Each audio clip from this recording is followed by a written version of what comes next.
My wife's lawyer demanded the house, the 401k, and the dog.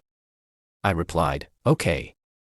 Then my lawyer showed the judge the prenup and the hidden cam footage of her admitting she was a Russian spy. Her face when the federal agents entered the courtroom. I, 44 male. For the last 10 years I was married to Anya, 38. Or at least I thought I was. Our life was comfortable. I work in cybersecurity for a large tech firm that handles a lot of sensitive data. Nothing top secret, just boring corporate architecture. Anya was, or so she claimed, a geopolitical risk consultant. It was a vague job that involved a lot of travel, expensive dinners, and important-sounding phone calls. She was charming, spoke 3 languages, and always had a plausible, sophisticated answer for everything. She was also the one who insisted on a prenup. She had, she said, significant family assets to protect. I had my 401k in this house, so I agreed. It seemed smart. About 6 months ago, things got weird. She became incredibly secretive with her new laptop. Late-night client calls from our home office. She'd get texts and have to leave the room. The classic signs. I assumed what any guy would, she was having an affair. It ate at me. After a particularly cold and distant business trip, I did the thing I'm not proud of. I bought a high-end nanny cam, the kind that looks like a USB charger, and plugged it into the wall outlet in our home office. I just wanted to know. I expected to catch her sexting, or maybe bringing someone home. I got the first alert on my phone 2 days later. I opened the live feed. She was in the office, but she wasn't with a lover. She was on a video call, speaking fluent, rapid-fire Russian, a language I had no idea she knew. I watched for an hour, my blood turning to ice. I couldn't understand most of it, but I didn't need to. The tone wasn't of a lover. It was cold, all business. I heard her use words I did recognize from my cybersecurity training. Firewall, extraction, package, and asset. Then she switched to English, clearly for effect, to the person on the other end. He's just a useful idiot, she said laughing. That laugh. It wasn't my wife's. His network access is the perfect cover. He suspects nothing. I stopped the recording and sat in my car in the driveway for an hour, shaking. This wasn't an affair. This was something else. Something terrifying. I wasn't just a cuckold, I was a useful idiot. I spent the next 2 weeks in a cold panic. I methodically downloaded every recording. I backed them up on 3 separate drives, which I hid. I went to work. I made dinner. I petted our dog, Shep, a retired police canine I adopted years before Anya. He'd been acting weird around her lately. Low growls when she entered her room. I used to shush him. Now I wanted to apologize. I was paralyzed. Who do you even call? The police. The CIA. I was just a regular guy. I was terrified of her, of the people she was talking to. Then she made the decision for me. I got an email last Tuesday. Not from her. From a Mr. Slade at a high-powered law firm. Subject, Anya's last name. My last name. Dissolution of marriage. Mr. My last name, please be advised that I represent your wife, Anya. She has filed for a dissolution of our marriage. She will be vacating the marital home today. From this moment forward, all communication is to be directed exclusively through my office. Any attempt to contact her directly will be considered harassment. She was gone. Just gone. Her closets were empty. She hadn't even said goodbye. The relief was so profound I almost threw up. She'd just confirmed it was over. She'd just given me an out. The first meeting was at Slade's office. All glass and chrome. Anya was there, looking like a grieving widow. Pale, tragic, beautiful. Slade was a shark in a $5,000 suit. My client is of course devastated, Slade began, looking at a file. However, we are prepared to make this quick and clean, given the emotional duress you've put her under. I must have looked confused. Emotional duress. Anya spoke, her voice trembling. Mark, I can't. Your paranoia. Your coldness. I've been so unhappy. Slade held up a hand, which is why we are demanding the marital home. She needs stability. We'll also be taking full possession of your 401k, as it was accrued during the marriage, and she needs a Harris Act distribution. We are also demanding sole custody of the dog. They wanted Shep. They wanted my dog. And naturally, Slade continued, significant alimony. We'll be invalidating the prenup. It was clearly signed under coercion. My client was not in a sound state of mind. Her lawyer drafted the prenup, I said numbly. A detail we will contest, Slade said with a dismissive wave. So, the house, the 401k, the dog, and $15,000 a month. We're willing to accept those terms today. I looked at Anya. She wouldn't meet my eyes. She was just staring at her hands. This whole thing was a script, an extraction. They weren't just divorcing me, they were trying to liquidate me. I took a deep breath. I looked at Slade. Okay, I said. Slade's smug smile was blinding. Good, I'm glad you're seeing reason. I'll have the papers drawn up. Okay, I said again, standing up. My lawyer will be in touch. Slade's smile faltered. Your lawyer? I thought we were agreeing. You made your offer. I heard it. I replied, okay. As in, I understand what you just said. Now, my lawyer will handle it. I walked out. Anya looked, panicked, just for a second. I got in my car and made 2 calls. The first was to a woman my firm keeps on retainer for complex situations. A former federal prosecutor named Velez. Diana, I said, my hands shaking so badly I could barely hold the phone. I have a situation. It's not a normal divorce. It's way above your pay grade. But I need you to handle the divorce part while I handle the other part. The second call I made was to the FBI. Update 1, it's been 3 weeks. I don't think I've slept more than 2 hours a night. My life has turned into some kind of low-budget spy thriller. And I am not the hero. I'm the guy who gets shot on page 2. The FBI meeting, 2 agents, a man and a woman, showed up at my house. They didn't look like agents. They looked like my least favorite high school teachers. They sat on my couch while Shep sniffed them suspiciously. I played the video. I showed them the audio files. I explained who I was, who Anya was. Their faces didn't change. Not once. They just watched. When it was over, Agent Harris, the woman just said, "Can we get copies of these?" They took the drives. They took Anya's consulting laptop, which she left wiped clean in her office desktop.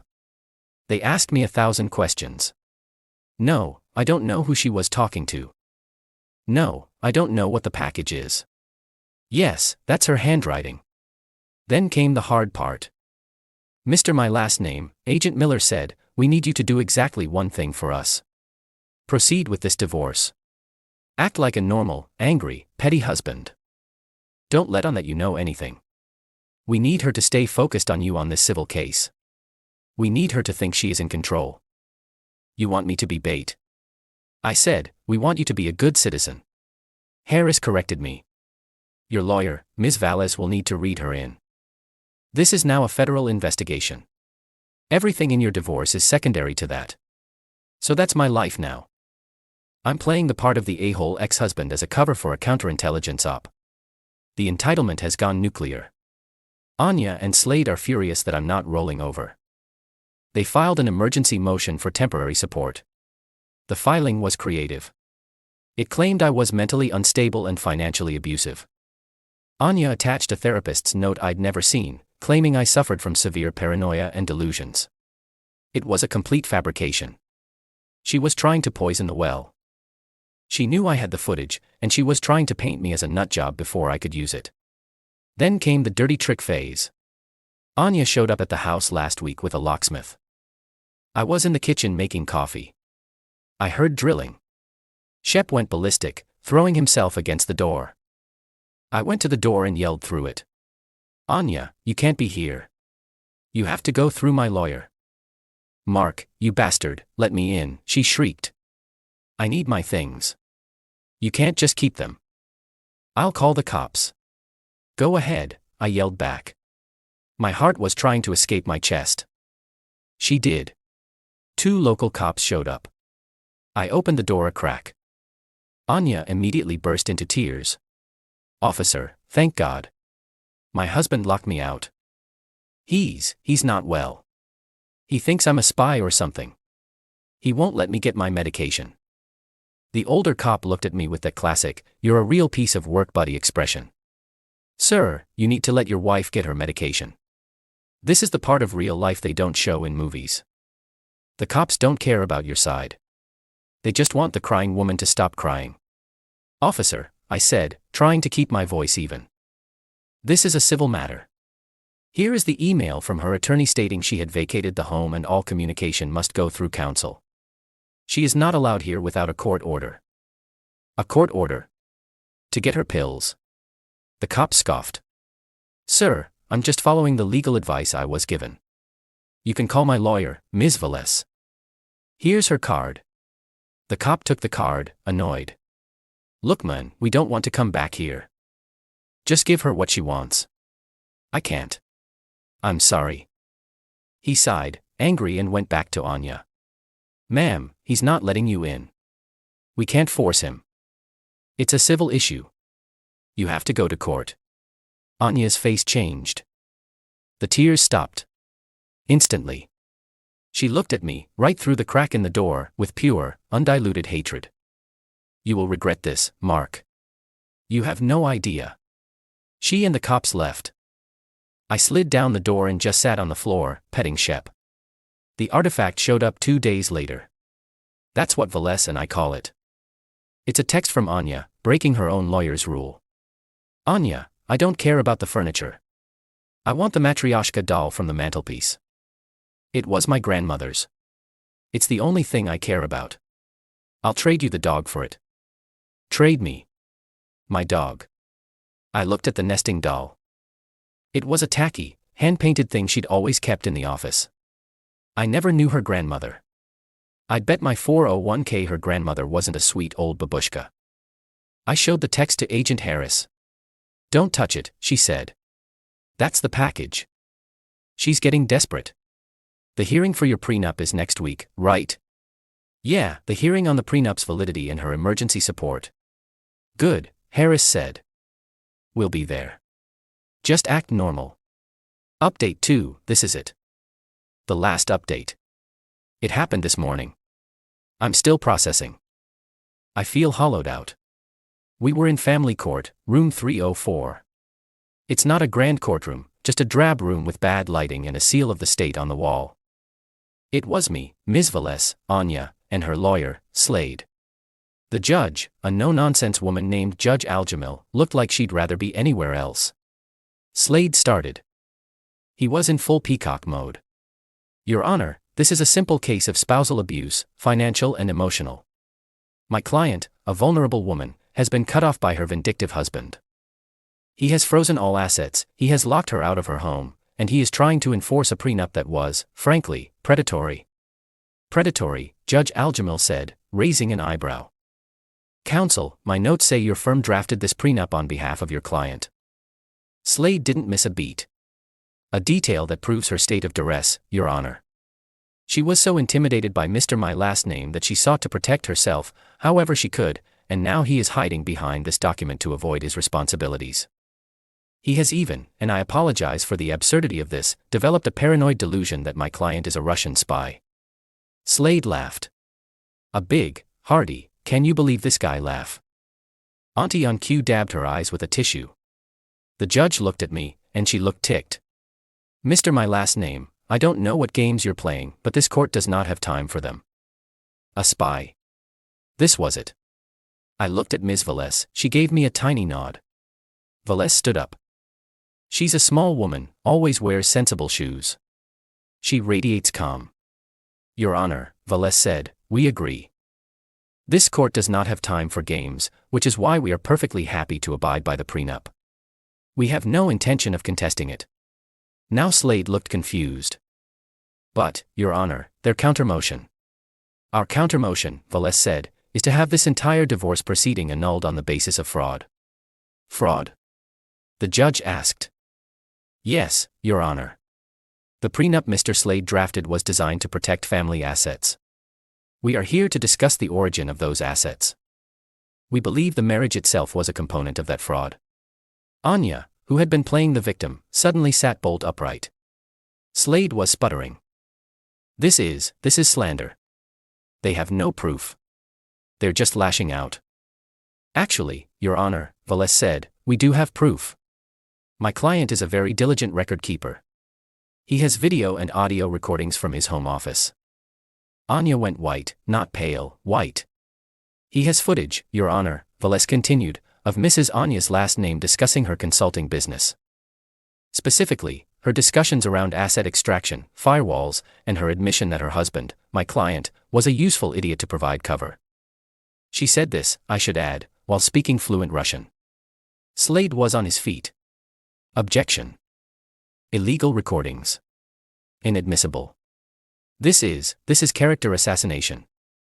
They're admissible in a civil fraud case, counsel. The judge snapped, now leaning forward, all boredom gone. Ms. Velez, are you prepared to show this court? That's when Anya ran. She didn't scream. She didn't cry. She just stood up so fast her chair fell over and she bolted for the courtroom door. I brought Shep with me. I told the court he was a service animal, which wasn't technically a lie. He was a canine. I couldn't bear to leave him home. He was under my chair, and as soon as Anya bolted, he shot up, barking, straining at his leash. Anya got to the door, she yanked it open, and there they were, Agent Harris and Agent Miller. 2 marshals behind them. Anya just froze. Her hand was on the doorknob. Her face. That's the part I'll never forget. It wasn't fear. It wasn't anger. It was annoyance. Like a CEO who just found out her flight was cancelled. The sheer profound arrogance of it. She truly believed she could just walk away. Anya's preferred fake last name, Agent Harris said, holding up her badge. You're under arrest for conspiracy to commit economic espionage and violations of the Foreign Agents Registration Act. Slade's jaw was literally open. He looked from Anya to the agents to me and back to Anya. This is a joke. Mark, you did this. Anya didn't say a word. She looked back at me. Her eyes were black. She wasn't my wife. She was just a person in a very nice suit who had just failed a mission. One of the marshals stepped forward and put her hands behind her back. The click of the handcuffs was the loudest sound I've ever heard. Judge Al-Jamil just stared. Well, I believe we have our answer on the fraud claim. Ms. Velez stepped forward and quietly handed a file to the bailiff. Your Honor, this is a motion from the U.S. Attorney's Office to seal these proceedings indefinitely, pending a national security investigation. The judge just nodded. Motion granted. Mr. My last name, you're excused and you have a very good dog. I just nodded, grabbed Shep's leash and walked out. Velez and I passed Slade, who was slumped against the wall, his face the color of putty. Well, Velez said, pressing the elevator button. That's one way to handle an alimony claim. Final update. It's been 8 months. I'm writing this from a new house in a new town. My company transferred me. The FBI strongly suggested I relocate.